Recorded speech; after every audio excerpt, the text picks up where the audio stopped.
Hi,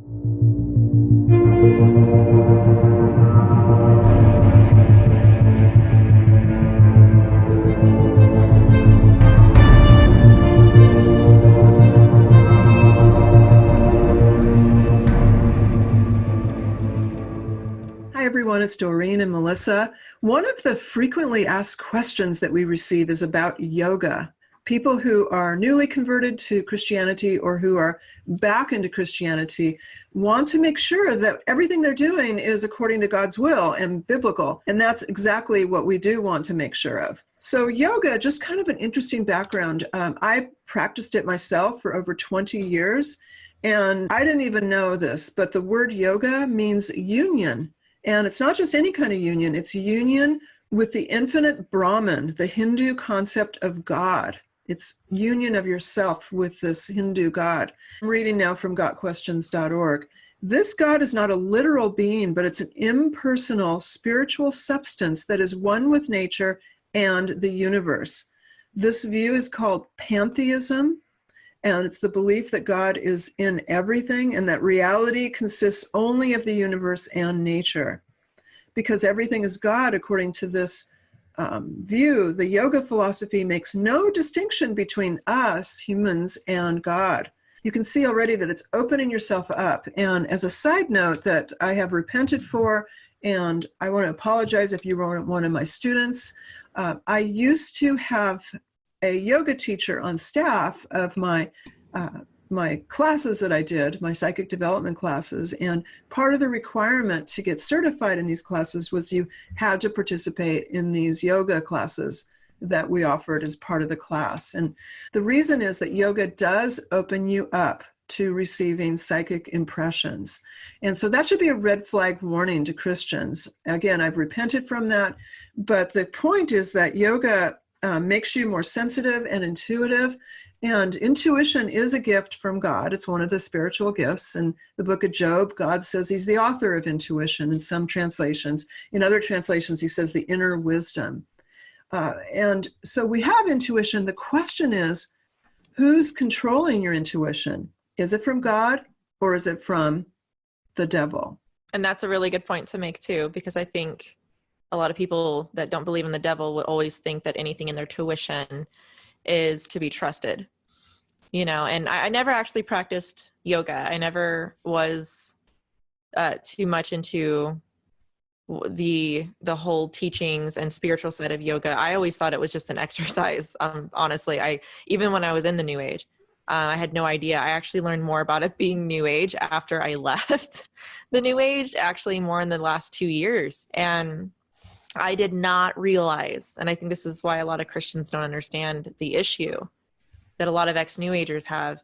I had no idea that it was so entrenched in New Age teachings, that it's basically, what is it, like a Hindu concept? It is. It goes back to Eastern concepts. Yogananda, who was a Eastern teacher, brought it over to the U.S. and to the West in an effort to enlighten us, and it just stayed. And it's a very westernized version of what is actually practiced in India and other Eastern cultures. So the yoga we have here isn't exactly what you'd find if you'd say go to an ashram in India, but it's enough that it's of concern to those of us who are Christian. One of the reasons after I converted that I stopped going to yoga studios was because of the many deity statues and images and symbology in the yoga studios. It's very not only pantheistic but polytheistic. Polytheistic means many gods and goddesses. And I used to think, and again, I've repented for this, and I apologize that I did teach this deception that I was deceived from. I used to think the more friends that you have in heaven, the better. So I would call on Jesus, Holy Spirit, but I'd also call on all the Hindu gods and the Buddhist gods and goddesses. And I just really thought, and all my dead relatives, I thought the more friends in heaven you have, the better. Oh, was I wrong? Or was I deceived? And so I can't go to a yoga studio because these deities are there. And it's not blatant worship. It's not like you're on a blanket bowing down to a Buddha statue, but it's emulating them. So some of the poses in yoga are named for the different deities, and there's a Krishna pose, for instance, that you do, and the Sanskrit names behind all of the different poses, when you really get deep into yoga, are nods to the different gods and goddesses too. So it's not just exercise; it's really a way of life.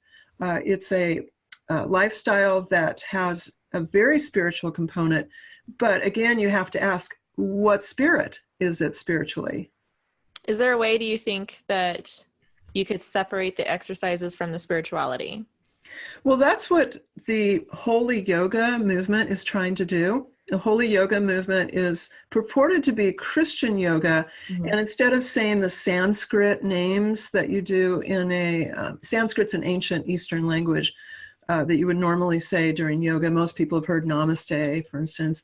The Holy Yoga movement is using scriptures. They're saying verses while they're doing the same poses.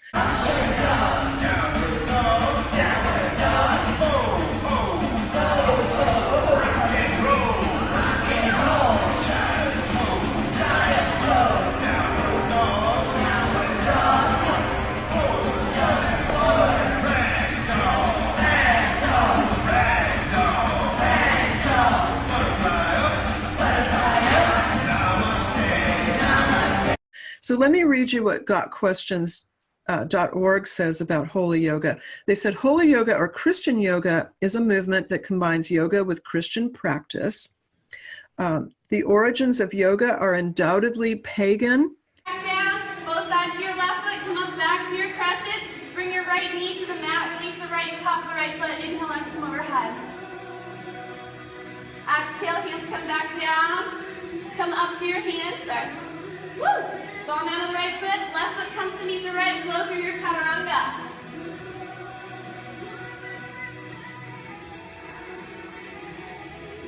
Modifying at any portion you need to.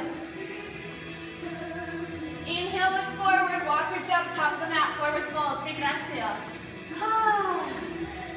Inhale, halfway lift, flat back. Exhale, fold. Bend your knees here, come back to your chair, grab your weights. Use your weights to prop yourself up. Right foot stays forward this time. Left foot back. Crescent lunge, left side. Inhale, bring your weights to heart center. Woo! Get your feet set in your crescent. Right hand comes down to your knee as your back foot blades to your warrior 2 feet.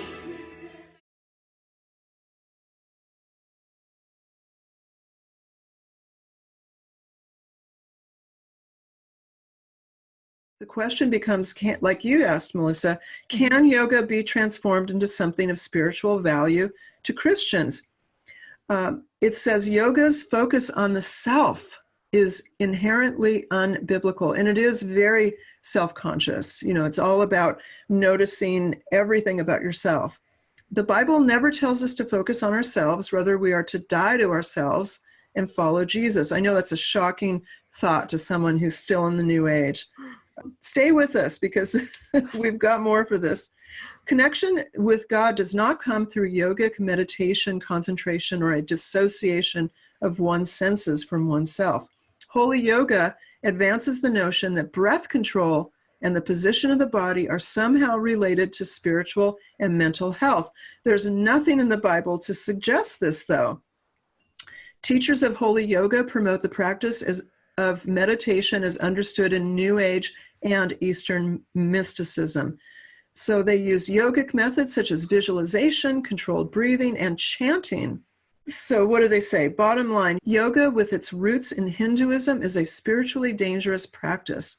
Simply changing the intent of the practice does not negate its inherent theological problems. Holy yoga's reliance on pagan notions of human's nature, its linking of physicality with spirituality, and its support of contemplative prayer are all reasons to avoid this practice. So we can't Christianize it. And you guys, right now, I just want to say that, I know that yoga seems really cool. I mean, I did it for over 20 years. It does relax you. It does keep you limber.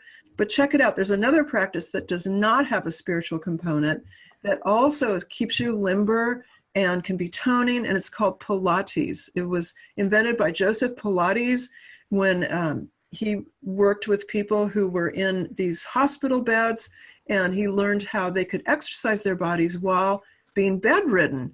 And so a lot of the Pilates practices are on your back, and it's a wonderful way and a relaxing way to stretch your muscles and to keep yourself toned.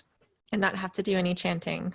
No chanting. I now do Pilates every day, and there's Pilates studios everywhere. And so if one of the things that we hear about, Melissa, is there's yoga teachers who got convicted by Holy Spirit, and they want to get out of teaching yoga, but that it's their livelihood. Yeah. And they worry, how am I going to make money? What will my friends think, etc.